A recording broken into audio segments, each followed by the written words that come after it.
तुम्हारी शादी मुझसे होनी चाहिए थी, ना कि उससे। और बोलो, मैं सुनना चाहती हूँ। और क्या क्या है तुम्हारे दिल में? अच्छा, आज सबको तुम्हारी असलियत पता चले, क्योंकि मेरी बात पे तो कोई भी यकीन नहीं करता। बोलो। शिफा और मास की शादी पसंद की है, लेकिन हम ये बात नजरअंदाज नहीं कर सकते कि शाजिर मास के मुकाबिल हर लिहाज से बेहतर है।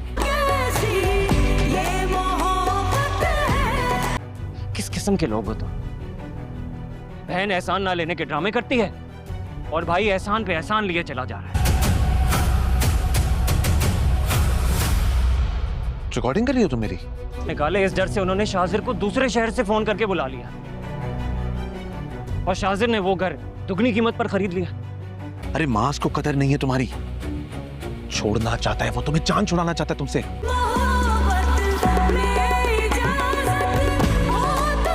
इतनी नाराजगी क्यों? कि जानने के बावजूद भी कि तुम मेरे लिए क्या।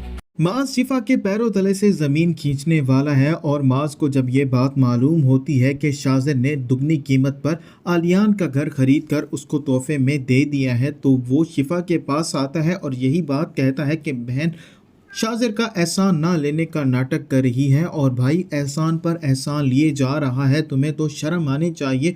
शाजिर जैसे फरिश्ता शख्स पर तुमने इतना बड़ा घटिया इल्ज़ाम लगाया है। और शिफा के पास अभी मास की किसी भी बात का कोई भी जवाब नहीं होता, क्योंकि मास की आंखों पर तो शाजिर की अच्छाई की पट्टी बन चुकी है। तो शिफा यही फैसला करती है कि वो ज़रूर शाजिर के ख़िलाफ़ सबूत इकट्ठा करेगी और शाजिर का सच मास के सामने लेकर आएगी। और उसे ये बात मालूम होती है कि आलियान के घर बार बार शाजिर आता रहता है। और जैसे ही शिफा अपने भाई आलियान के घर जाती है और शाजिर को भी ये बात मालूम हो जाती है, तो शाजिर भी वहाँ पर आ जाता है ताकि शिफा को एक दफ़ा फिर से राजी कर सके। हालांकि शाजिर के सामने आलियान की बीवी यही बात कर रही होती है कि भले ही मुझे इस बात का इल्म है माज और शिफा की शादी पसंद की थी, लेकिन शाजिर किसी भी कीमत पर किसी भी सूरत में माज से कम नहीं है। ये शिफा के लिए एक परफेक्ट मैच होता। और जैसे ही शाजिर ये बात सुनेगा वो बहुत ज़्यादा खुश हो जाएगा। उसको अब इस बात का यकीन आ जाएगा कि अगर